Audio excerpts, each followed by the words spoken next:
was on corners with the foes and the moles. Walked to the store for the rolls, talking straightforward to Welcome back to Garden Grill Boxing. Big Big Mike, my man Docs. Sleep. Don't never sleep, because sleep is the cousin of death. Right now there's a war going on outside. We're going to talk a little bit about the Roy Jones, Tito! Roy Jones Tito fight coming up. Which I don't even know why they even make that fight. Why? You know what? This fight is somewhat like the old school, what is it? The NBA All-Star, old school All-Stars. It's interesting to watch, but it has no relevance. And I think that's what this fight is going to be about. This is the light heavyweight division.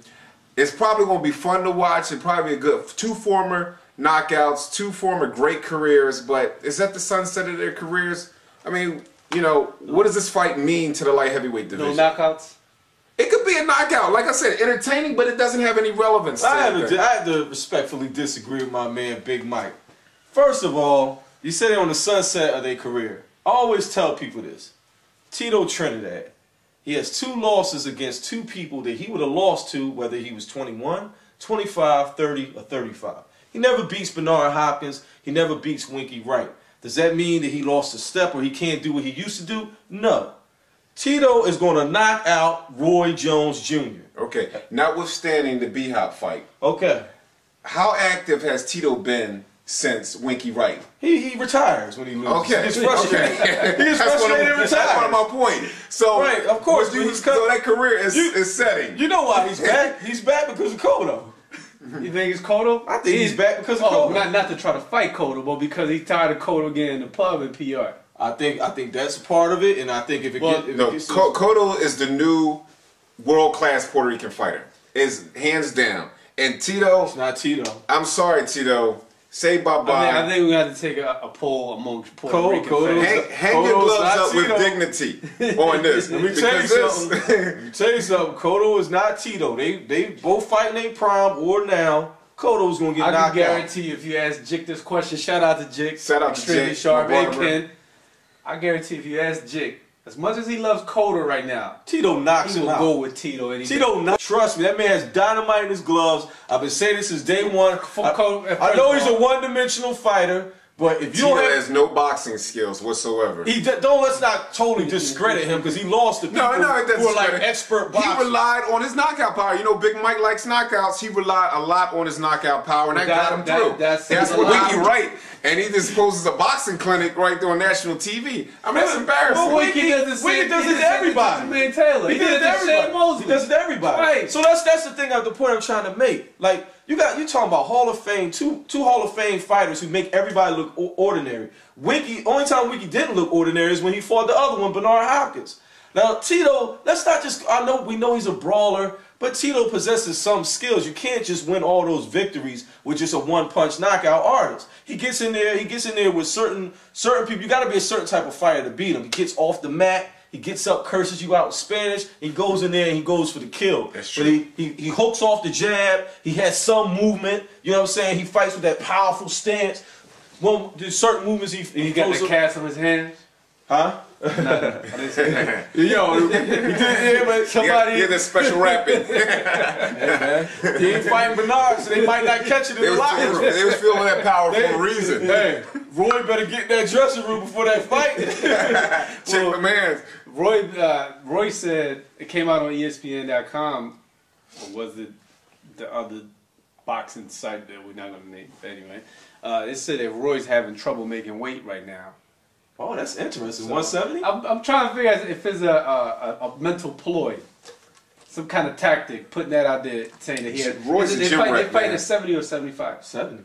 Oh, and Roy's a gym rat too. That's gonna be hard for Roy though, because Roy towards the tail end of his last fights, he was fading, and it's probably due to the fact that he was struggling to make 75. He struggled to make 75 against Tarver. Right. Struggled to make 75 against Johnson. Well, that's where I'm coming up from heavyweight, though. Coming back down to heavyweight. So if he can't really make 75, 70 is going to be a stretch for Roy. Well, I'm not 100% sure if it's 70 or 75 because we know Tito walks around 200 pounds or wherever, 180. Tito did look a little. He looked a little bit like me on the 24/7 for Floyd Oscar. Right. But the thing, first of all, we all know, and this is no disrespect to Roy because him moving up to heavyweight and coming down is what killed his career. You know what I'm saying? You think that's what killed his Yeah, career? he went up. I don't think that was. Went up Ruiz, put all that muscle, stripped the muscle for Tarver, and he's looked weak ever since. What killed his career is he fought quality opponents. That's what killed his career. No. That's my same Floyd argument. No. That's what killed his career. No, it didn't. Arguably. No. Even though he always had trouble and problems with Tarver, what killed his career is the fact that all his energy got sapped when he stripped that muscle. The same thing is going to happen to Winky. Saying that how you said it happened to Tarver against B-Hop? Tarver and B-Hop. You can't put that muscle on. These are grown men. These are men into they mid-30s, going up in weight, packing muscle, stripping down. You got to treat your body a certain way. Okay, granted. Well, how would you explain the subsequent fights? All right, Tarver won. I can give you that. Right. He still pulled out a victory. Right. What about Tarver 2? He'll never beat Tarver. He has some, but he's not beating it. I'm telling you. Okay, Glenn Johnson. This is the same guy. All It doesn't matter. But just like it's going to be interesting to see how Winky Wright looks when he comes back down. Like, you cannot do that. And Winky talked about going to 47. So you're saying once you go above at a certain age, and putting on not fat, putting on muscle, right. Putting on muscle at a certain age, and then trying to strip your muscle and come back down at a certain age. You said it ruins you. It ruins you, and we're gonna see it with Winky. Like Bernard baited Winky up, but the thing is, Winky, so we can see that. Winky we can say that from Floyd. But Winky's saying he's trying to come down to 47. That's a big disparity. He's chasing money, and Winky is. I think you got sucked into the whole Golden Boy mystique. You started hanging out with these guys. People, Oscar saying, oh, maybe so. Maybe I'll fight you. And like, you're sticking around waiting on these dudes who fight once a year and got their own agenda. You don't draw enough. You don't draw enough of a fan base to generate interest with any of the rest of them. And the fact that you went up with Bernard, I'm waiting to see it, but I think that may hurt you coming back down. I think his worst career move, he didn't take a rematch against Jermaine Teller. I think if he would have took that rematch, we would have been talking about a different Winky Wright. There's another fight he could have taken right after the Taylor fight that he didn't take. Margarito. Bob Arum was trying to give him $4 or $5 million to fight Margarito. He wouldn't fight Margarito. He wouldn't fight him. That's interesting. I don't think he will ever be the same after that. And the reason why I think he's going to lose to Tito is because of this. The one thing about Roy Jones, he's a superb athletic phenom. It was a lot of he doesn't have any traditional boxing like skills. He fights with hands below his waist. Right. He doesn't have a conventional jab. He doesn't say like he used to throw lead rights from here. Bang! So everything was built on reflexes. Once he lost his reflexes, you can catch him. A la Tarver. And the main thing he doesn't do well, which he did early on, his footwork is totally off. So you can close the ring off on him. And what Tito's going to do, and you may see Roy looking real good for early rounds, but when you close the ring off on Roy, he does this. He leans on the ropes. That's exactly what he does. And this is what's going to get him in trouble. In the past, he used to lean on the ropes, bang, and then roll out. He doesn't do that no more. He sits there and takes punches.